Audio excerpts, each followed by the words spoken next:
Hello everyone. In South Africa, the wild leopard population, estimated between 2,500 and 4,500, has had a significant impact on local communities. These leopards threaten livestock, affect hunting farms, and, most critically, have even led to human encounters, causing an estimated 200 million rand in damages each year. To address this, the South African government has implemented policies to control the leopard population, attracting hunters passionate about safeguarding agriculture and local livelihoods.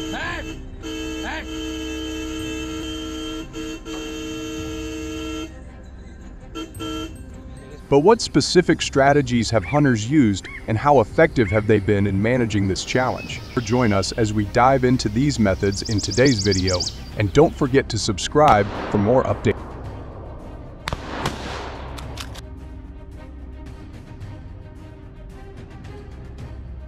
In South Africa, rifle hunting for lynx has become notable for its efficiency in population management. For wild leopards, hunting season generally runs during the cooler winter months from May to August. This timing is strategic, as leopards tend to be more active in cooler weather, heightening hunters' chances of success.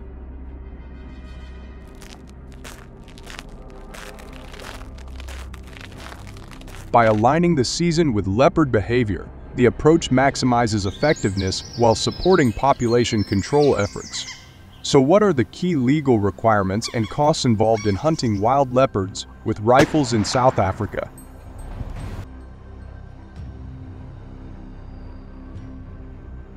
In South Africa, hunters pursuing wild leopards with rifles must secure multiple licenses and permits to meet legal requirements and uphold ethical hunting standards. These licenses, issued by the provincial government where the hunt takes place, are regulated by the Department of Environment and provincial conservation agencies. This structured process ensures that all hunts align with conservation quotas and legal guidelines. The total cost for obtaining permits and conducting a rifle-based leopard hunt can vary significantly, often ranging from $15,000 to $30,000 or more, depending on the services and specific conditions involved.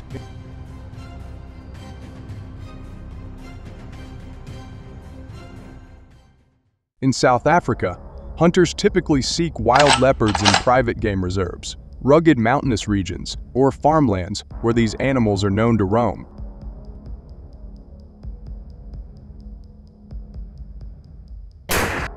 Large caliber rifles, usually in the A270 to A2370 to A375 range, are commonly chosen for their power and ability to ensure a quick, humane kill. For precise, long-range shots, a high-quality scope is essential, especially one with excellent light-gathering capabilities. This feature is particularly beneficial during low-light conditions, as leopards are often active around dusk or dawn, making it easier to track and sight them in challenging lighting. When hunting wild leopards with rifles in South Africa, hunters often utilize baiting techniques to draw leopards within range. A common approach is to place an animal carcass, such as a wildebeest warthog or other medium-sized game, in an area frequented by leopards. Alternatively, fresh meat may be hung from a tree or set in a specific spot to attract their attention, enticing the leopard to approach and feed. This setup increases the likelihood of a clear, humane shot as the animal focuses on the bait, providing hunters with an effective and controlled strategy.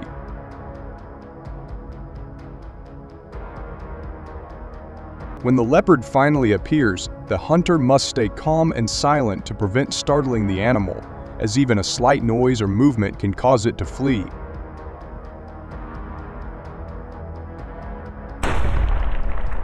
The hunter carefully observes the leopard, assessing its age, sex, and physical condition to confirm it qualifies as a legal and ethical target under the hunting license criteria.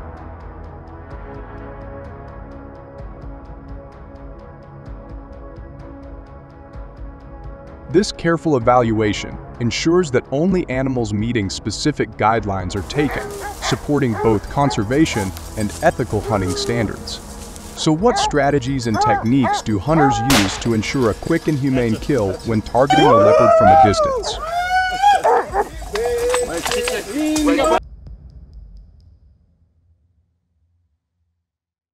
Once the leopard is confirmed as a legal target, the hunter quietly prepares for the shot, positioning the rifle and adjusting the scope to get a clear, focused view. For optimal effectiveness, the hunter usually maintains a distance of about 50 to 150 yards. The aim is directed at the vital areas, specifically the shoulders or chest, to target the heart and lungs, ensuring a quick and humane kill. This approach not only minimizes the animal's suffering, but also aligns with ethical hunting practices, prioritizing precision and respect for the prey. When the leopard is in position, the hunter takes a precise shot, relying on a steady hand and calm focus. After the initial shot, the hunter closely observes the leopard's reaction, ready to take a follow-up shot if needed to ensure a quick and humane outcome.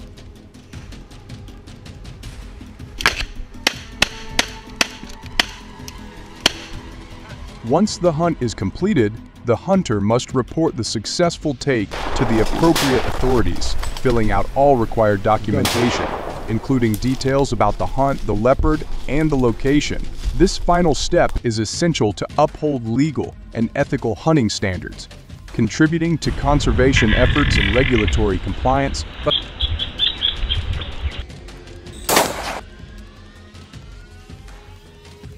In particular, the selective approach to leopard hunting in South Africa demonstrates how hunters contribute to reducing human-wildlife conflict by targeting specific problem animals that threaten livestock or human safety.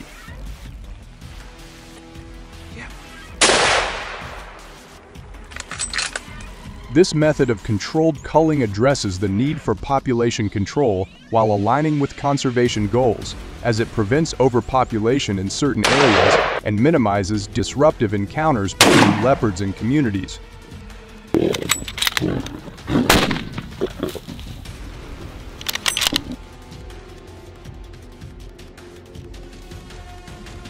When carried out responsibly, controlled hunting can maintain balanced leopard populations and support local ecosystems. What are your thoughts on this approach? We'd love to hear from you, so please share your perspective in the comments below.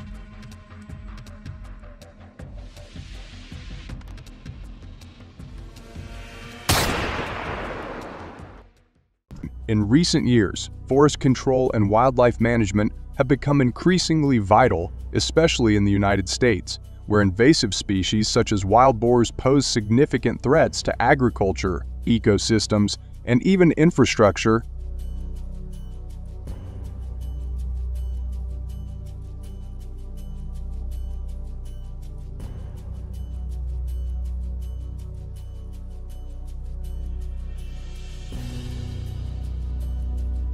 The methods used to control wild boar populations are diverse, ranging from traditional rifle hunting to more modern approaches like aerial hunting from helicopters.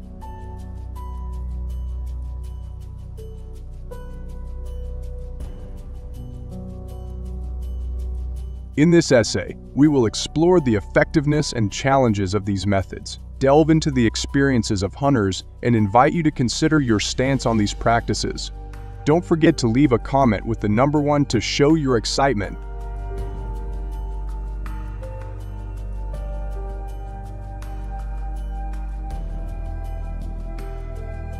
Forest control in the U.S. is widespread, with various states adopting different methods to manage wildlife.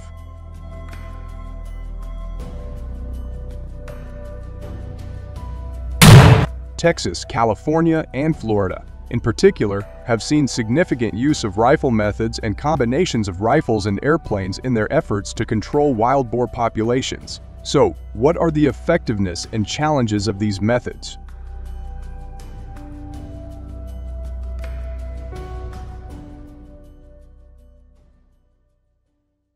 First, to hunt wild boars in the U.S., hunters need to obtain the appropriate licenses and hunting cards for each state.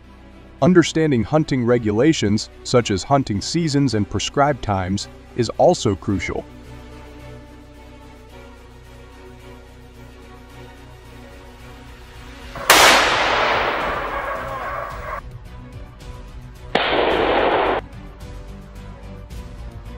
This ensures that hunting activities are conducted legally and ethically. Do you think these regulations are effective in promoting ethical hunting practices, or do they add unnecessary complexity for hunters?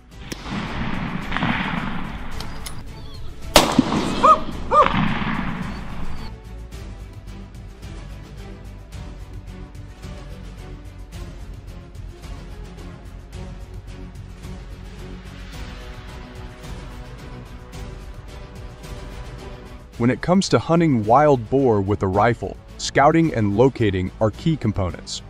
Hunters often scout areas with high wild boar activity, looking for signs such as tracks, digging sounds, bogs, and droppings.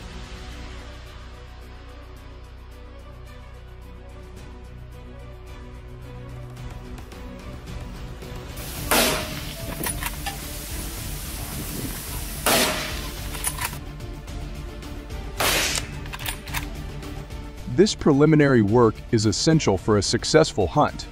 Have you ever participated in scouting for wild boars, or are you interested in learning more about the techniques hunters use to locate their prey?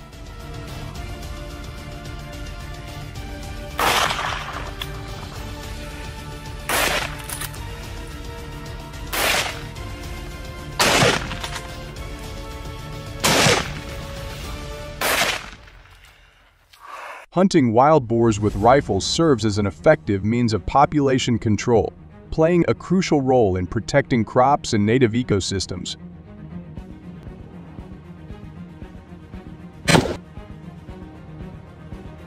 By managing and reducing wild boar populations, hunters help mitigate the extensive damage these animals can cause to agricultural lands and natural habitats.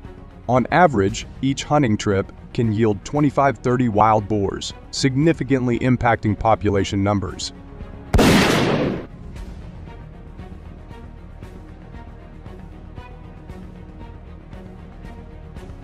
Given the importance of population control, how do you perceive the role of hunting in maintaining ecological balance? Do you think there are other methods that could complement hunting efforts to achieve better results?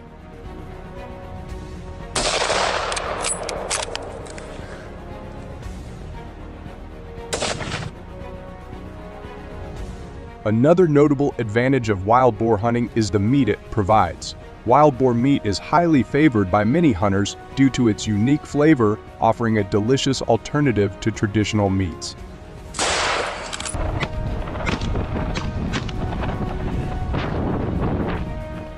This aspect of hunting not only contributes to food sustainability, but also adds value to the hunting experience. For those who have tasted wild boar meat, how would you compare its flavor to other types of game or traditional meats? If you haven't tried it yet, does the idea of sustainably sourced wild game meat intrigue you?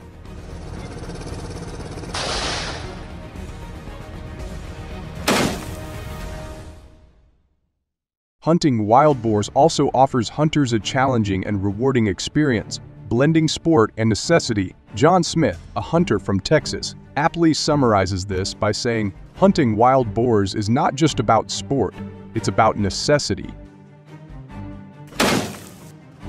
These animals can destroy crops overnight. Using a rifle allows for precise and humane kills, but requires skill. This combination of sport and practicality adds a unique dimension to hunting, making it an engaging activity for enthusiasts.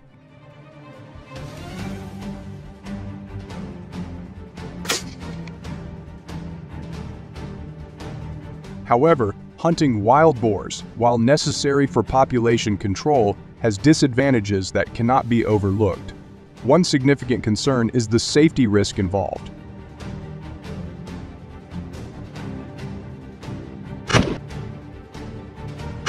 Wild boars are known for their aggressive behavior, especially when injured. This aggression can seriously threaten hunters, making the activity dangerous.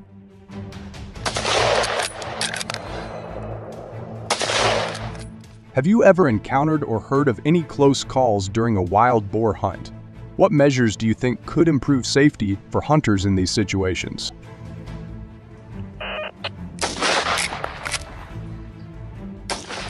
Lastly, ethical concerns play a significant role in the debate over hunting wild boars. Some people oppose hunting due to worries about animal suffering, arguing that it is inhumane.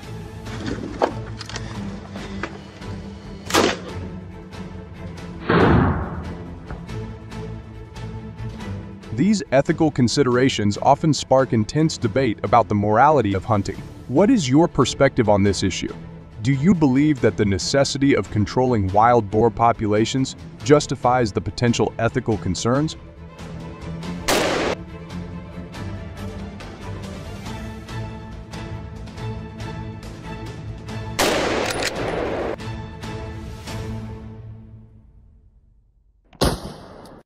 Besides, hunting wild boar by helicopter presents a unique and highly effective method of wildlife management. The process begins with thorough preparation and reconnaissance,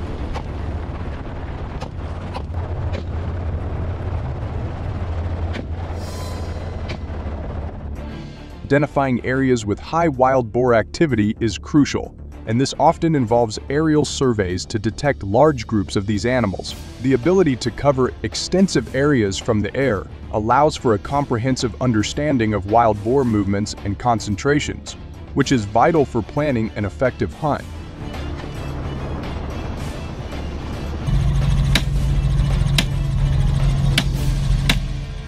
What do you think about the use of technology in wildlife management? Do you believe that aerial surveys provide a significant advantage over traditional scouting methods?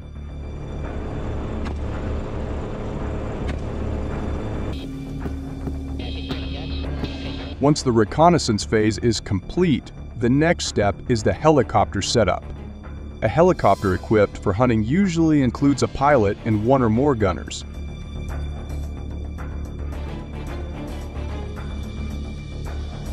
The helicopter must provide a stable platform for safe firing, ensuring both the efficiency and safety of the operation.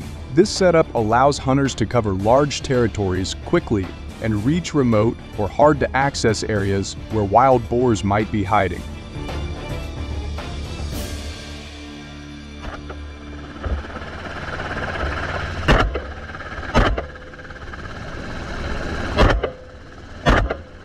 Aerial hunting has proven to be a highly efficient method for managing wild boar populations. By utilizing helicopters, hunters can cover large areas quickly, making it possible to control the population more effectively than through ground hunting.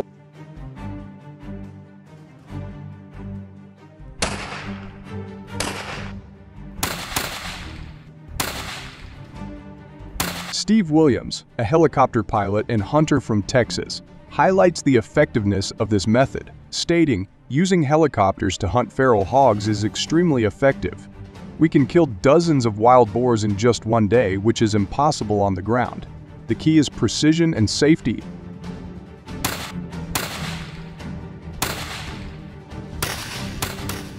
This efficiency is crucial in areas with high wild boar activity, where rapid population control can prevent extensive damage to crops and ecosystems.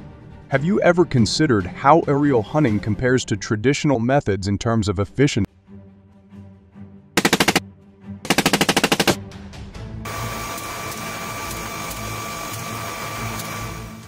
However, aerial hunting, while highly effective, comes with significant disadvantages that cannot be overlooked. One major drawback is the cost. The expenses associated with renting helicopters, purchasing fuel, and acquiring specialized equipment make this method prohibitively expensive for many hunters and wildlife management programs.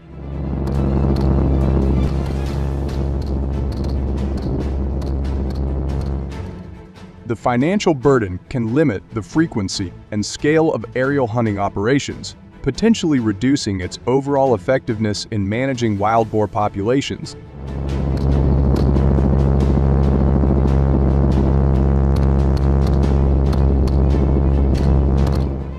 Additionally, the environmental impact of aerial hunting raises serious concerns. the noise generated by helicopters can disturb other wildlife, causing stress and potentially altering their natural behaviors. This disruption can have cascading effects on the ecosystem, as various species may relocate or change their patterns of movement and feeding due to the presence of helicopters. Moreover, the presence of helicopters in natural habitats can contribute to environmental degradation, affecting the flora and fauna that share these spaces.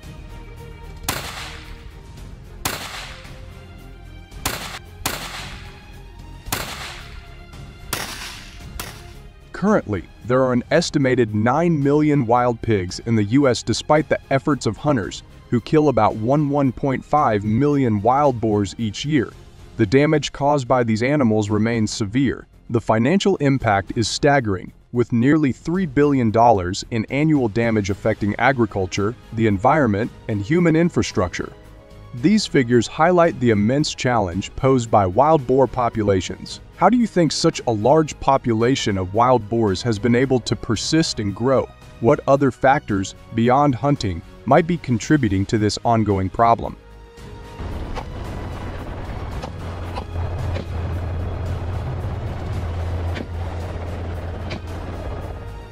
Besides hunting, other strategies have been initiated to control wild boar populations.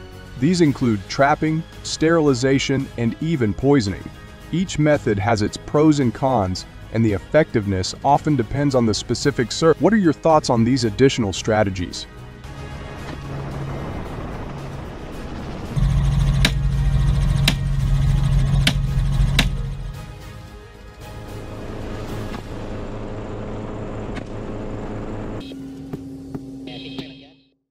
Of wild monkeys, now exceeding more than 1 million.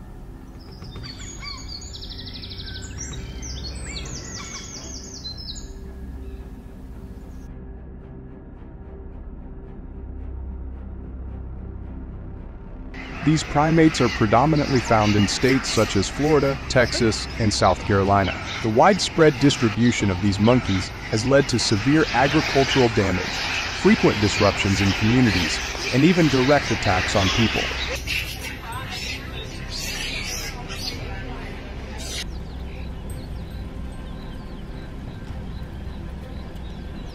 So, how exactly do these challenges unfold? Let's explore this together. And if you're a hunting enthusiast, be sure to subscribe to our channel for the latest updates and insights.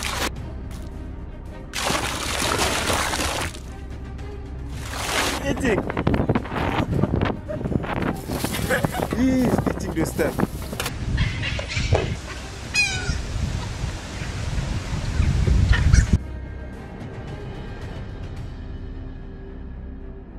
The United States receives approximately 1,200 to 1,350 reports of monkey attacks on humans each year. This concern was especially pronounced on August 10, 2024, in Texas, when a beachgoer was suddenly attacked by a monkey.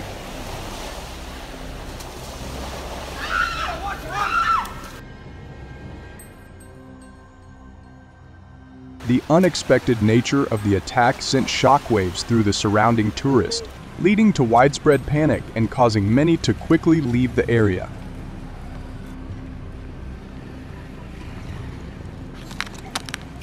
In addition, wild monkeys not only cause public disturbances, but also frequently break into people's homes by forcing their way through windows, doors, or small openings.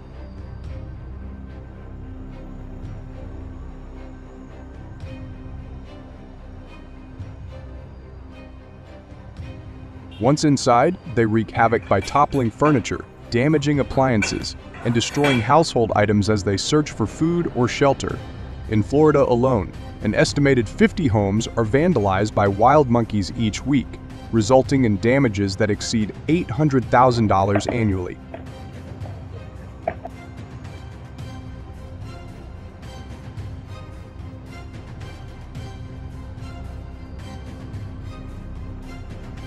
This level of destruction has left many residents frustrated and concerned for their safety. So what should the government do to protect the lives and property of its residents?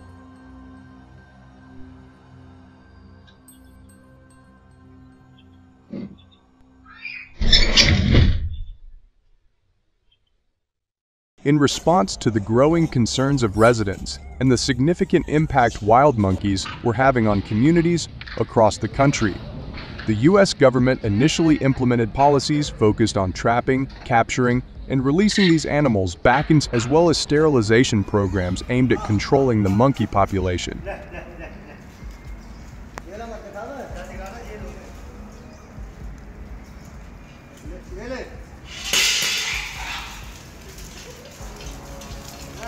However, these measures were widely criticized for their limited effectiveness. The monkeys continued to pose a threat to both property and public safety, leading to increasing frustration among affected communities.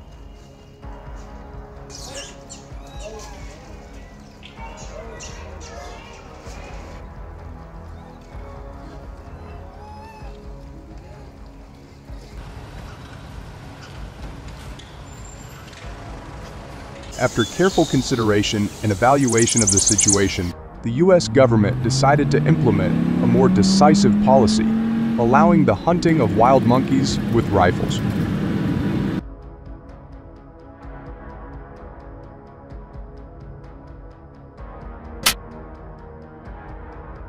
This policy attracted a large number of hunters from across the nation, eager to participate in the effort to protect their communities from the growing monkey menace. The hunting initiative not only provided a more immediate solution to the problem, but also engaged a dedicated group of individuals in the fight to safeguard the country.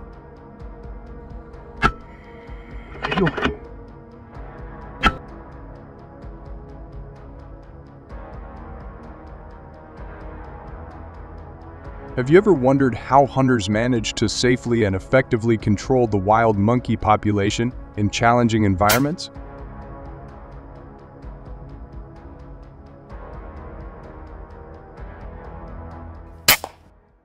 To ensure a safe and effective hunting experience, hunters are required to follow specific guidelines, including the use of appropriate firearms, adherence to safety protocols, and obtaining the necessary permits.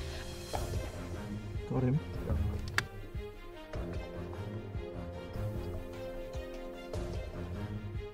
Typically, hunters are organized into groups, usually consisting of 3-5 people, to increase their chances of success and to ensure safety during the hunt. This team-based approach has proven to be an effective strategy in controlling the wild monkey population while minimizing risks to the hunters involved.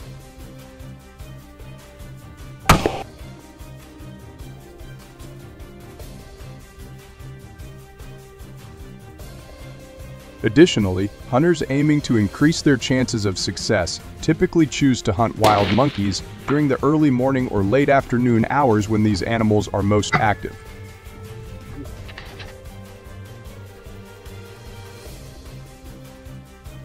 At the same time, understanding the behavior of wild monkeys is crucial, and to effectively track them from a distance, hunters often rely on high-quality binoculars. Among the most popular choices are models with the magnification of 80x to 10x, which allow hunters to observe their prey without disturbing them.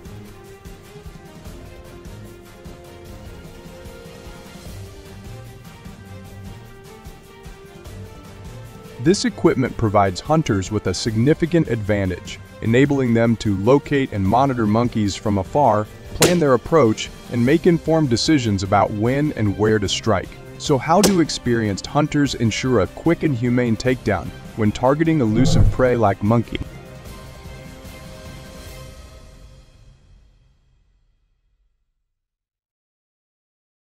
Once hunters detect the location of their prey, they must move with caution to avoid alerting the monkeys to quickly and humanely take down their prey. Hunters typically use rifles such as the .22 caliber or 223 Remington, which offer precision and sufficient stopping power for smaller game like monkeys.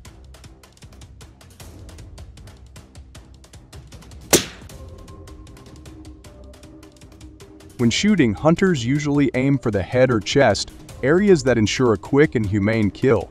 After firing, it is essential for hunters to confirm that the monkey is indeed down, and to ensure that no further suffering occurs. Have you ever wondered how effective hunting programs can be in protecting communities from wildlife threats?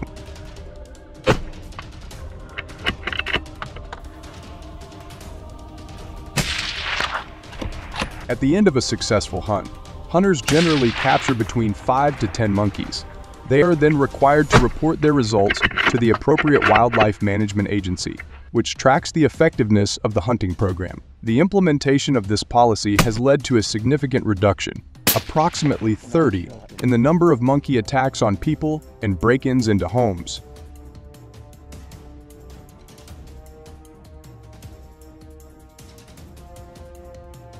This decrease has brought a sense of relief and security to communities that were once plagued by the growing monkey population, making residents feel safer in their homes and daily lives. What are your thoughts on this approach? We'd love to hear your perspective, so please share your views in the comment section below. What are your thoughts on this approach? We'd love to hear your perspective, so please share your views in the comment section below.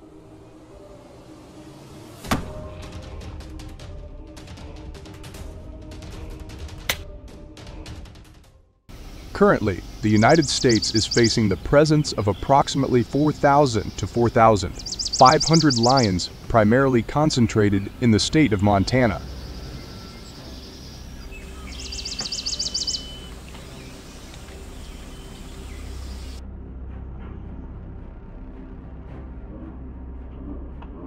Their unexpected appearance has caused confusion and fear among residents, as lions are not native to this region. The sudden encounters have raised concerns about safety and the potential impact on local wildlife.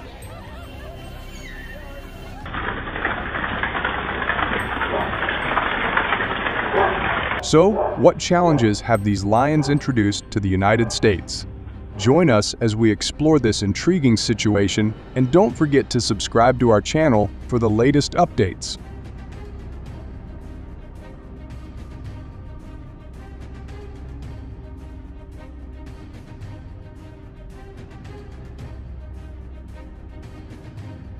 In Montana, lions have reportedly killed between 800 to 1,000 cattle, primarily targeting calves and young livestock. This has resulted in significant financial losses for farmers, with the damage estimated to be in the hundreds of thousands of US dollars.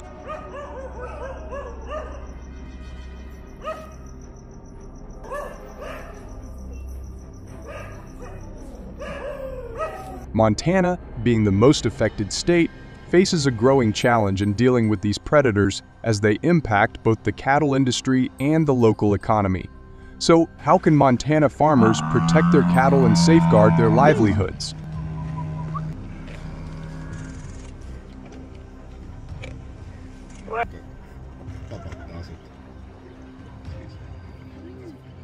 To deal with these ferocious lions with sharp fangs, Montana farmers have taken measures such as locking their livestock in safer, more secure barns and using guard dogs to protect and signal when lions are spotted from a distance. However, these are only temporary solutions, as the lions have become increasingly aggressive due to a growing food shortage, with a reported 15-20% rise in such behavior.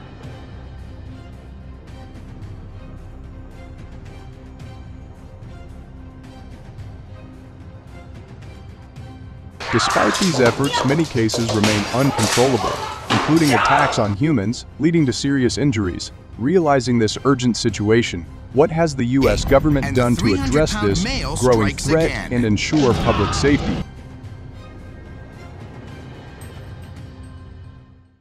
In response to the growing threat of lion attacks, the United States has turned to an ancient yet effective solution: bow and arrow hunting. Each year, hundreds of seasoned hunters embark on this challenging endeavor, driven not only by the thrill of the hunt but by the need to protect their communities and livestock.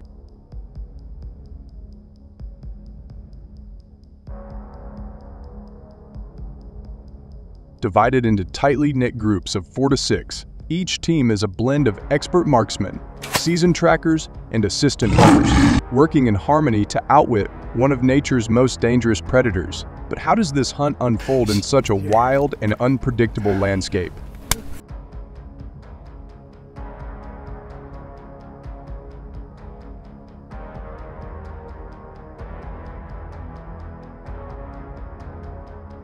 The key lies in the trackers. These skilled individuals scour the terrain for signs, fresh paw prints, disturbed foliage, or even distant growls that signal the lion's presence. Armed with high-tech GPS devices and motion-sensing cameras, they follow the clues like detectives on the trail of a notorious criminal.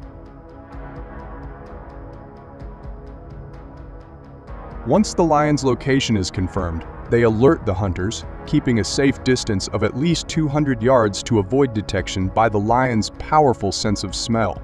The thrill intensifies as the hunters move in, each step measured, silent, and deliberate.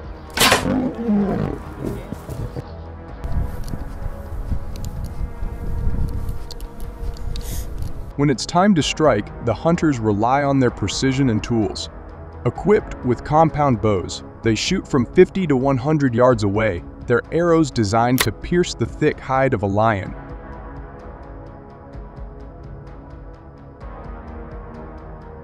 Binoculars aid in ensuring the shot is accurate, while the hunters aim for vital areas like the chest or lungs to guarantee a swift, humane takedown. If successful, the assistant hunter is quick to step in, securing the area and helping with the retrieval of the prey. Every movement, every decision must be perfect. One wrong step, and the lion could vanish into the wilderness or worse, turn the tables on the hunters. After each hunt, teams typically take down 1 to 2 lions, with their results reported to wildlife management agencies.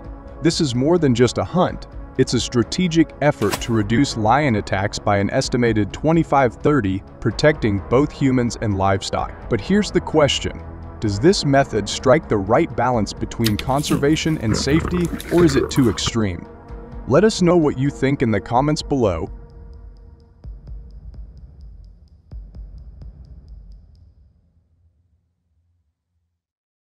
Mountain goats, an extraordinary species inhabiting the rugged terrains of, number around 3 million in the United States.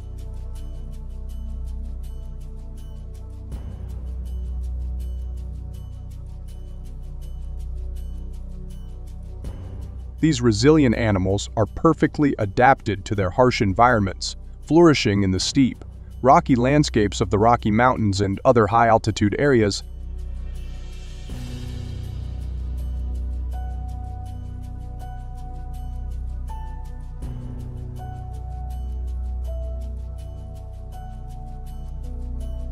Renowned for their agility and distinctive features, thick fur, long black horns, and bearded appearance. Mountain goats captivate both wildlife enthusiasts and hunters.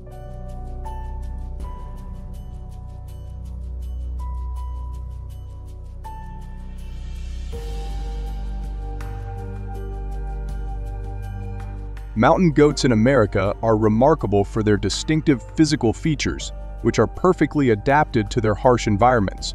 One of the most noticeable traits is their prominent beard, which, along with their short tail, adds to their unique appearance.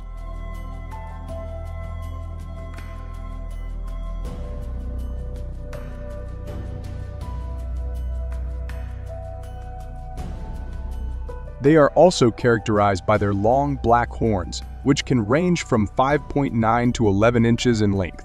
These horns are not only a defining feature, but also serve practical purposes in their daily lives, such as defense and dominance.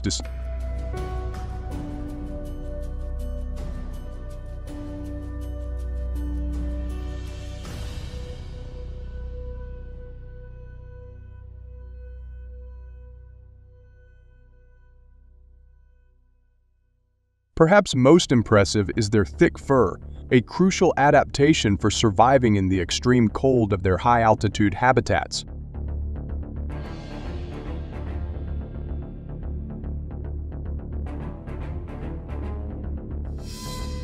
This dense, woolly coat provides exceptional insulation, allowing mountain goats to withstand temperatures as low as 50. The fur's effectiveness at retaining body heat ensures these animals remain active and healthy even in the most frigid conditions.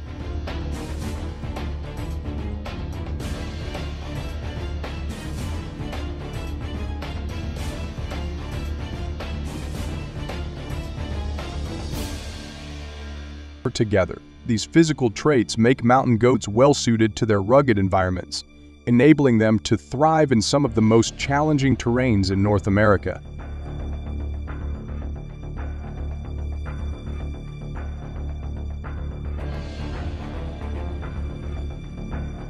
Besides, their feet are ingeniously designed for scaling steep, rocky slopes with inclines exceeding 60°, granting them remarkable stability and grip. This feature enables these animals to easily traverse the daunting terrain of the Rocky Mountain. Consequently, their presence is primarily confined to these remote areas, making them seldom seen in more accessible locations. The difficult landscape not only provides a natural refuge for the goats, but also creates substantial obstacles for hunters seeking to track and hunt these elusive creatures. The hunting season for mountain goats in the U.S. typically runs from late August to late November, although the exact dates can vary depending on state regulations.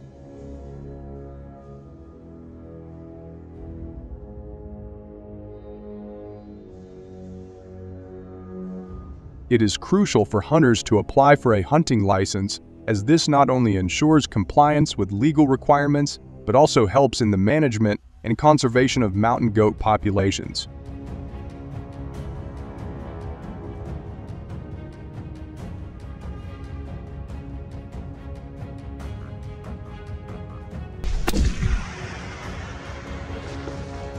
Understanding state-specific regulations and guidelines is essential for a successful and responsible hunting experience. These regulations may include specific dates, hunting zones, and quotas to maintain sustainable populations and protect the ecosystem.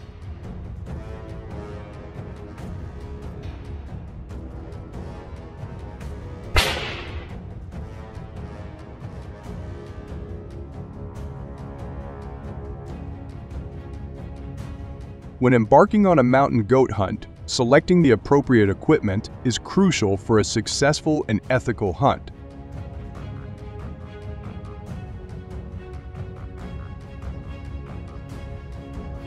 The right gun, typically a high-powered rifle, is essential for its performance and range, ensuring that the hunter can make an accurate and humane shot even from a distance.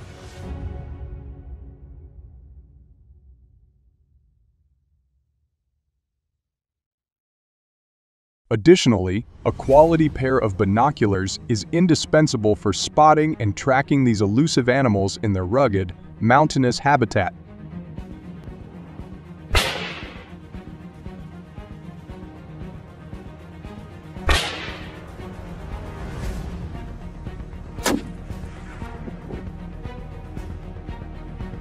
Binoculars with high magnification and clarity allow hunters to observe the terrain and the movement of goats from afar, aiding in planning and executing the hunt with precision. Properly chosen equipment not only enhances the hunting experience, but also ensures the safety and effectiveness of the hunt.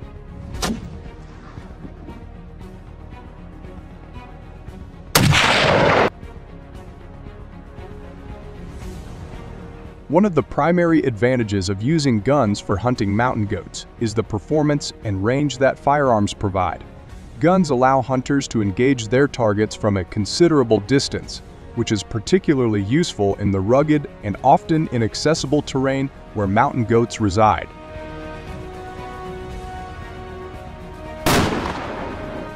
This capability not only increases the efficiency of the hunt, but also enhances the likelihood of a successful outing, as hunters can take accurate shots without needing to get too close to these elusive animals.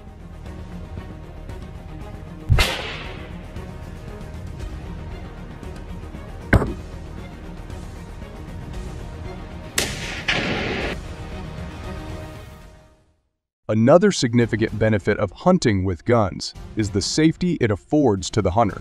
The ability to maintain a safe distance from potentially dangerous wildlife reduces the risk of injury.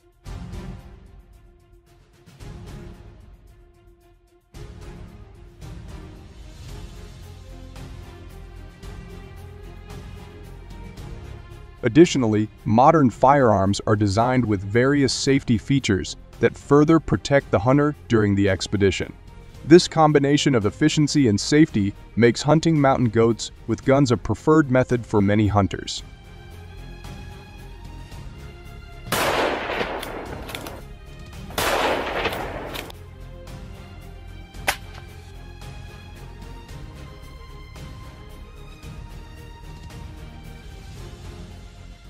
One of the primary disadvantages of hunting mountain goats with guns is the ethical concerns it raises.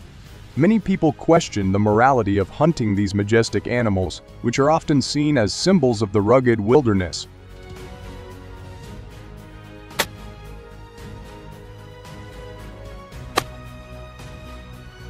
The act of hunting for sport, particularly with high-powered rifles, can be viewed as unfair to the animals, who stand little chance against such advanced weaponry. This perspective is further fueled by the belief that animals should be respected and preserved in their natural habitats, rather than hunted for recreation.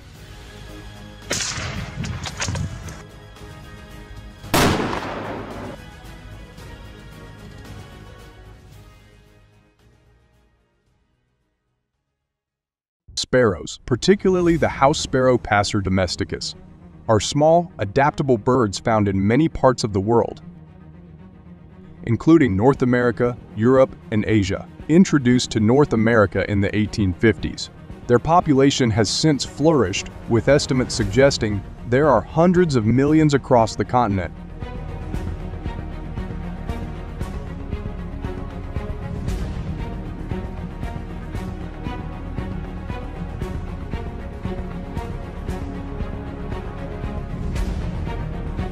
Sparrows, about 16 cm 6.3 in length. Males have a distinctive black bib, white cheeks, and chestnut neck. Females and juveniles are more uniformly brown and lack the black bib.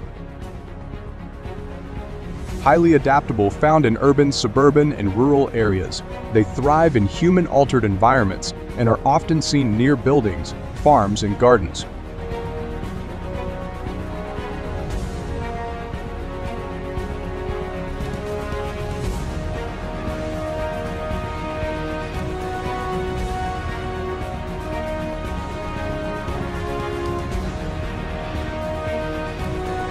We can cause significant agricultural damage by targeting various crops, including grains, fruits, and vegetables.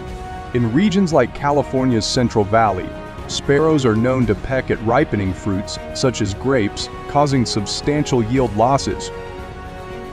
A study in California found that sparrow damage to grape crops resulted in economic losses exceeding $20 million annually.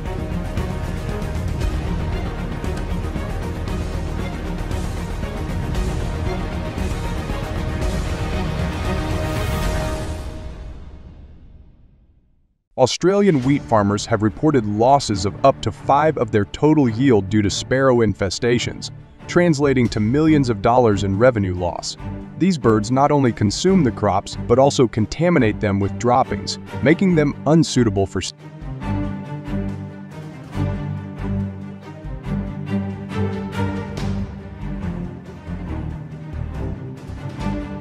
Sparrows are highly adaptable birds that frequently nest in a variety of urban and rural locations. Common nesting sites include eaves, gutters, vents, and any small crevices in buildings. In rural areas, they often nest in barns, sheds, and other agricultural structures.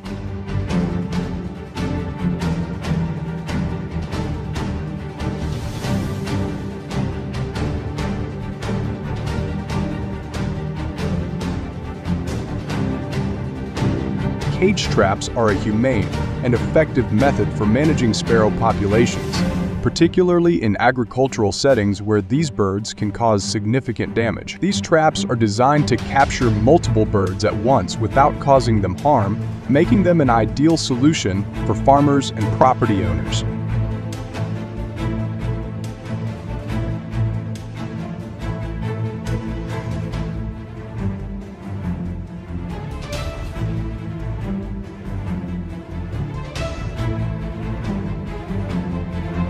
The traps are often baited with grains or breadcrumbs to attract the sparrows, ensuring a high capture rate. This method not only helps in reducing the immediate bird population, but also minimizes the need for more lethal control measures, thereby promoting a more environmentally friendly approach to pest management.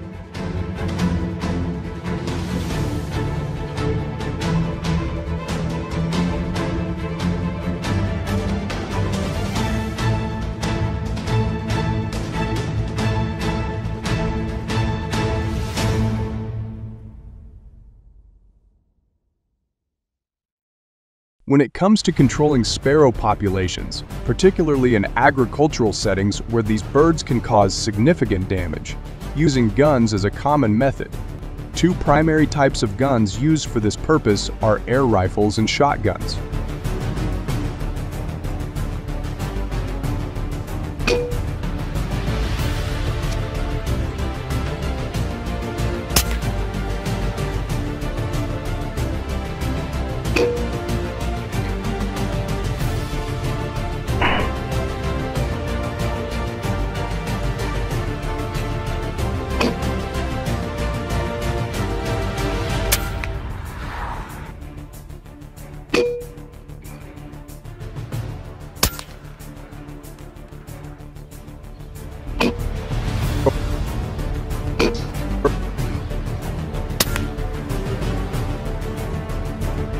The invasion of Canadian geese in Australia began in 1860 when an English immigrant introduced the species to the region.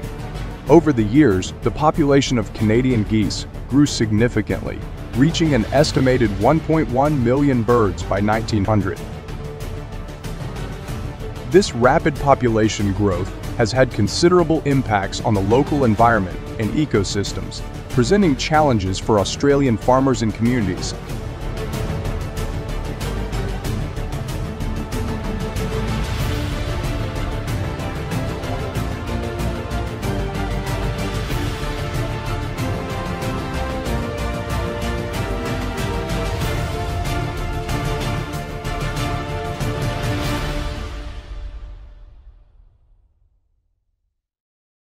The presence of geese in urban areas has resulted in significant environmental pollution due to the accumulation of their feces and garbage, leading to serious sanitation issues. Additionally, their loud noises create a constant nuisance for residents, and their aggressive behavior can be threatening.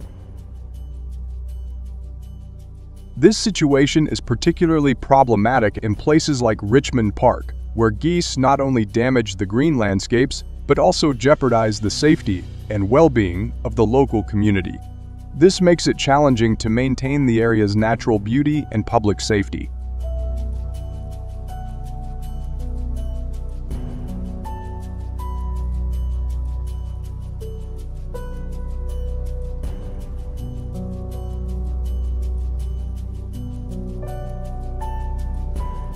The Australian government's prompt intervention has been crucial in addressing the issue of invasive snow geese.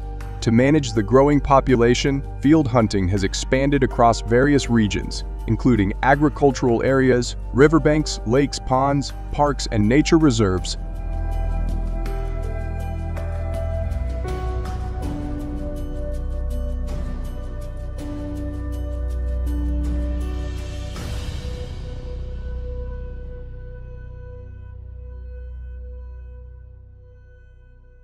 Hunting of invasive goose populations in Australia has proven effective, especially in key locations such as the Macquarie wetlands in southern New South Wales and the Whitewater area in eastern Queensland.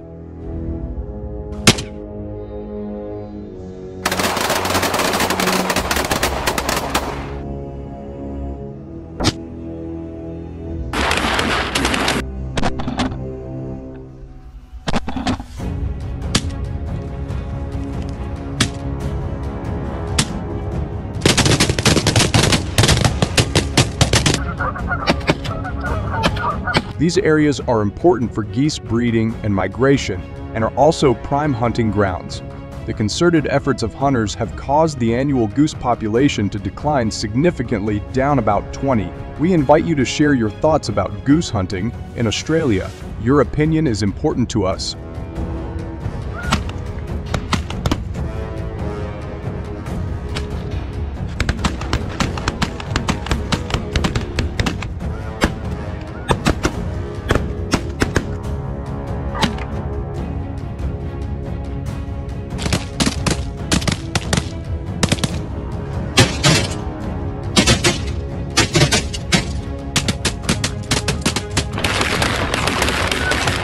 To control the growing populations of Canada and snow geese, field hunting has been permitted in large open areas across Australia, including agricultural regions.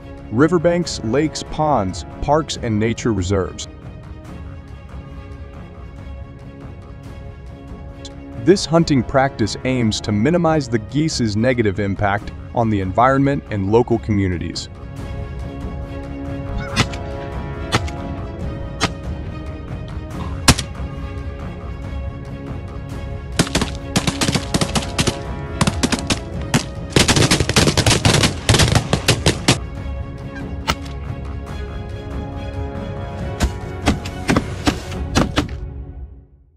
Significant challenges from night-active wildlife, particularly coyotes, foxes, and black bears, which frequently attack livestock farms. These nocturnal predators cause extensive damage to sheep, cows, chickens, and other farm animals, resulting in substantial economic losses for farmers. Addressing these wildlife attacks is crucial for protecting livestock, ensuring farm productivity, and maintaining the livelihood of farmers.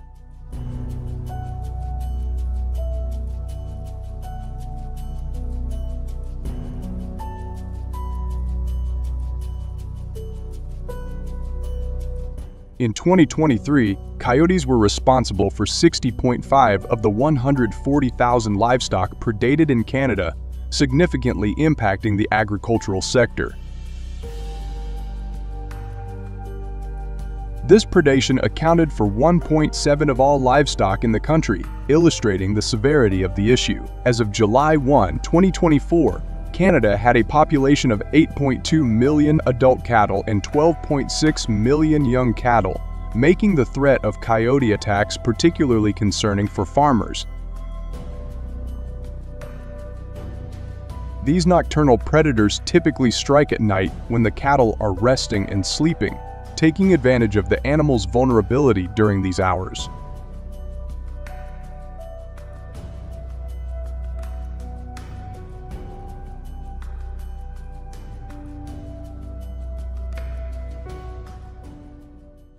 The Canadian government has taken extreme measures to control coyote populations, primarily through night hunting. This method has proven to be an effective countermeasure against coyote attacks on livestock. Hunters use a variety of techniques, including diffused lighting to track coyotes and remote hunting tools to minimize noise and movement.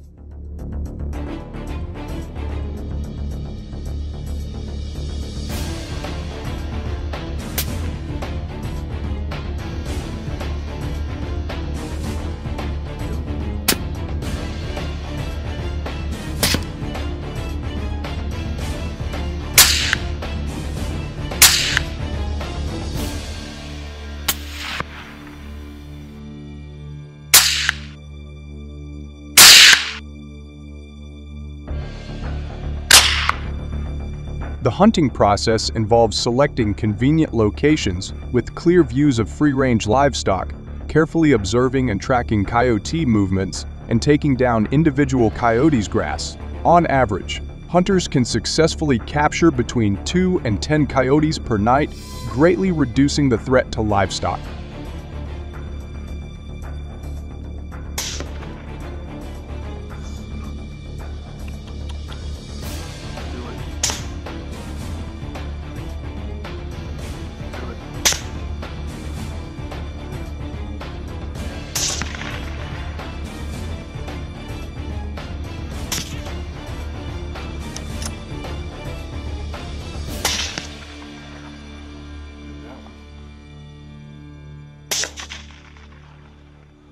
The fox population in Canada is estimated to be around 10 million, with these animals distributed across both urban and rural areas.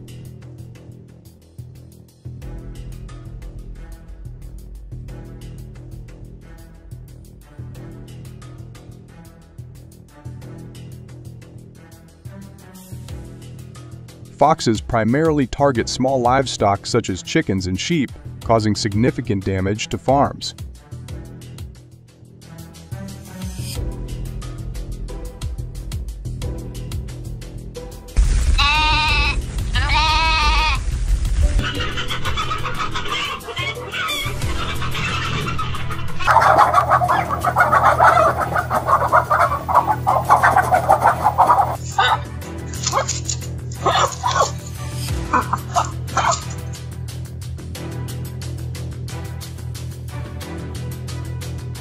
To combat this issue, the Canadian government has implemented night hunting methods as a control measure.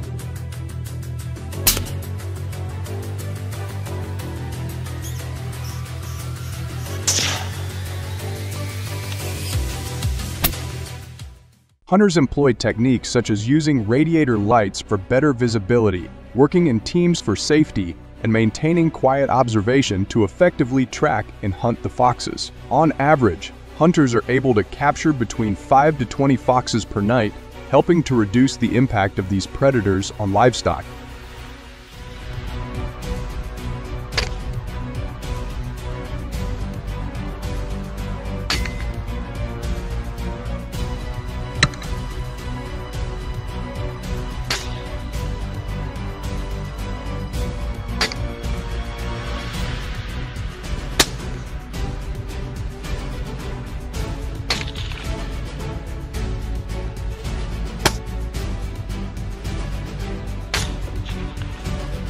Hunting success can vary significantly due to factors such as weather conditions, terrain, and the presence of foxes in the hunting area. Despite efforts, the annual decline in fox numbers is only estimated at 3 to 2, raising concerns about the long-term sustainability of fox hunting as a control measure.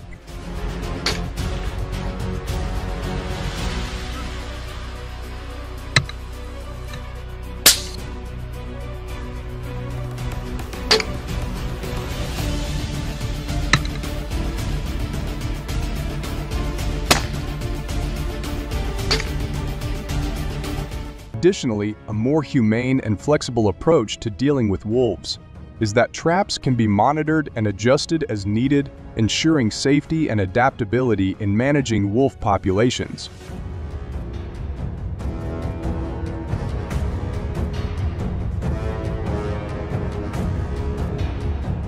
This method also poses less immediate risk to human safety than other measures, making it a safer alternative for both people and wildlife.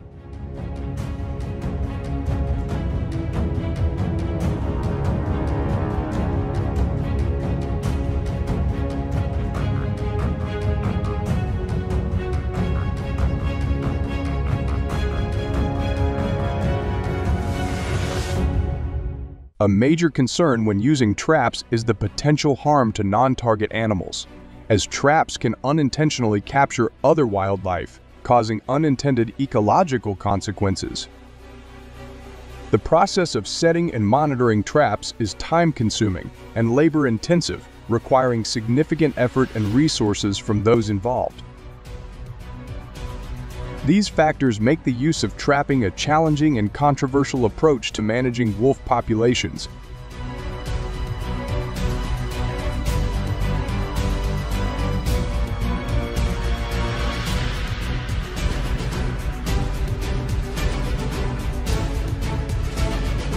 Addressing the challenges of managing wolf populations requires a multifaceted approach, combining scientific research and active community engagement. To develop effective solutions, it is essential to invest in further research to explore the ecological role of wolves, their interactions with other wildlife, and their impacts with the local community. Please comment 1 if you support the further development of effective solutions to manage wolf populations.